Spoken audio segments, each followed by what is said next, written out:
Hello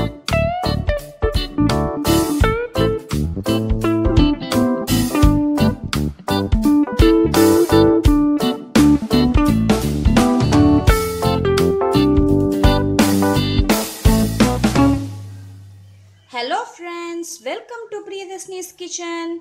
இன்னைக்கு நம்ம beans பருப்புஸ்லி எப்படி ஈஸியா பண்றது அப்படினு பார்க்க போறோம். இது வந்து பீன்ஸ் எப்பவுமே நம்ம தேங்காய் போட்டு பண்ணுவோம் இல்லையா? இந்த மாதிரி பருப்பு போட்டு பண்ணா இன்னும் டேஸ்டா இருக்கும். கல்யாண வீட்ல எல்லாம் நமக்கு பருப்புஸ்லி போடுவாங்க இல்லையா? சோ அதை நம்ம வீட்லயே எப்படி ஈஸியா செய்யறது அப்படிங்கறத பார்க்கலாம். பீன்ஸ் பருப்புஸ்லி செய்யறதுக்கு நான் வந்து இதில் 1 கப் அளவுக்கு தோரம்பருப்பு எடுத்திருக்கேன். அதே மாதிரி அதில் 1/2 கப் அளவுக்கு கடலைப்பருப்பு எடுத்திருக்கேன். ரெண்டையும் நான் வந்து நல்லா வாஷ் பண்ணிவிட்டு அதுக்கப்புறம் 1 ஹவர் வந்து ஊற வச்சு எடுத்து வச்சுருக்கேன். அதுக்கப்புறம் காரத்துக்கு தேவையான அளவு நான் வந்து ஒரு 10 வரமிளகாய் எடுத்து வச்சுருக்கேன். உங்களுக்கு காரத்துக்கு தேவையான அளவு நீங்கள் ஆட் பண்ணிக்கலாம். இது கண்டிப்பாக 1 மணி நேரம் ஊறணும். அதுக்கப்புறம் தான் நல்லா அரைக்க வரும். இப்போ இதை நம்ம வந்து அரைக்கலாம். இப்போ ஒரு மிக்ஸி ஜார் எடுத்துக்கலாம். நம்ம இது ஃபுல்லாத்தையுமே நம்ம மிக்ஸியில் ஆட் பண்ணிக்கலாம்.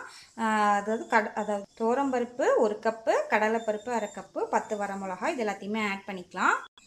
பருப்பு மட்டும்தாங்க ஆட் பண்ணணும், தண்ணி ஆட் பண்ணக்கூடாது. தண்ணி ஊற்றாமல் இதை நம்ம வந்து கொரன்னு அரைச்சிக்கணும். நல்லா நைஸாக அரைக்கணும்னு அவசியம் இல்லை. இப்போ இதுக்கு தேவையான அளவு நான் கல்லுப்பு ஆட் பண்ணிக்கிறேன். பீன்ஸுக்கு வந்து நான் வந்து தனியாக அதுலேயே ஆட் பண்ண போகிறேன். ஸோ இதுக்கு மட்டும் ஆட் பண்ணிக்கோங்க. அதுக்கப்புறம் பெருங்காயத்தூள் வந்து தேவையான அளவு ஆட் பண்ணிக்கலாம். இப்போ இது நம்ம வந்து நல்லா கோர்ஸாக அரைச்சிக்கலாம். ரொம்ப நைஸாக அரைக்கணும்னு அவசியம் இல்லை. தண்ணியே ஊற்றாமல் அரைச்சிட்டு வந்துடலாம். பாருங்கள், இந்த அளவுக்கு வந்து நான் அரைச்சி எடுத்து வச்சுருக்கேன். இப்போ சில பேர் வந்து இதை ஆவியில் வந்து வேக வச்சுட்டு அப்புறம் வதக்குவாங்க. நான் வந்து ஈஸியாக பண்ணுறதுக்காக அப்படியே வதக்க போகிறேன். ஆனாலும் நல்லா வதங்கிடும். 10 மினிட்ஸ் அதுக்கு வந்து டைம் கொடுத்தா போதும். இதே எப்படி பண்ணுறது இப்படின்னு பார்க்கலாம். ஃபஸ்ட்டு ஒரு அடுப்பில் பாண்ட்லி போட்டுக்கலாம்.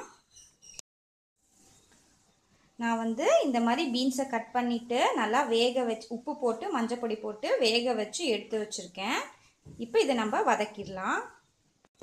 அடுப்பில் வாண்டி போட்டிருக்கேன். 2 டேபிள் ஸ்பூன் அளவுக்கு எண்ணெய் ஆட் பண்ணியிருக்கேன். கொஞ்சம் எண்ணெய் தேவை, ஏன்னா நம்ம பருப்புஸ்லி வந்து நல்லா வதங்கணும். அதுக்காக ஒரு 2 ஸ்பூன் ஊற்றிருக்கேன்.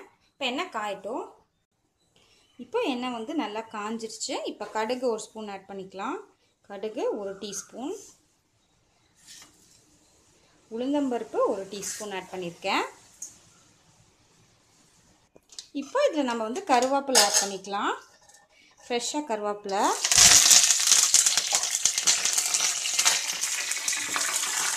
அடுப்பை நல்லா சிம் பண்ணிடுங்க. அடுத்து நம்ம இதை ஆட் பண்ணிடலாம். அரைச்சி வச்சுருக்கிற பருப்புஸ்லியை ஆட் பண்ணிவிட்டு நல்லா வதக்கி விட்டுக்கலாம். ஃபஸ்ட்டு அடியில் ஒட்டுற மாதிரி இருக்கும், அப்புறம் நல்லா கொஞ்சம் வதங்கி வரும். அது வரைக்கும் வதக்கிக்கலாம். பாருங்கள், இது மாதிரி வதக்கிருக்கு. இன்னும் ஒரு 10 மினிட்ஸ் இதை மூடி வச்சு நல்லா வதக்கலாம். அப்போ தான் வந்து நல்லா வந்து வதங்கி வரும். அதோட கலர் வந்து ஃபுல்லாக சேஞ்ச் ஆகும். அது வரைக்கும் வதக்கணும். இப்போ ஒரு தட்டு போட்டு மூடி இருக்கேன். ஒரு 5 மினிட்ஸ் கழித்து பார்க்கலாம். பாருங்கள், இந்த அளவுக்கு நல்லா வதங்கி வந்துருச்சு. இந்த மாதிரி இருக்கணும். பார்த்துங்க, உதிரியாக வந்துருச்சு. இப்போ நம்ம வந்து பீன்ஸ் இருக்கு இல்லையா, நம்ம வேக வச்ச பீன்ஸு இதை ஆட் பண்ணிடலாம். பீன்ஸை ஆட் பண்ணிவிட்டு இதை நல்லா ஒன்று சேர வதக்கணும். பாருங்கள், சூப்பராக வதங்கி வந்துருச்சு. நம்மளோட பருப்புஸ்லி ரெடி ஆகிடுச்சு. பாருங்கள், நம்மளோட சூப்பரான பீன்ஸ் பருப்புஸ்லி ஈஸியாக ரெடி ஆகிடுச்சு. இது நல்லா டேஸ்ட்டாகவும் இருக்கும். எப்பவும் தேங்காய் போட்டு பண்ணுவோம் இல்லையா? இது ஒரு தடவை உங்கள் வீட்டில் ட்ரை பண்ணி பாருங்கள். பார்த்துட்டு கமெண்ட்ஸை என் கூட ஷேர் பண்ணிக்கோங்க. நம்ம வீடியோ பிடிச்சிருந்தா பிரியதர்ஷினிஸ் கிச்சனை சப்ஸ்கிரைப் பண்ணுங்கள். தேங்க்ஸ் ஃபார் வாட்சிங்.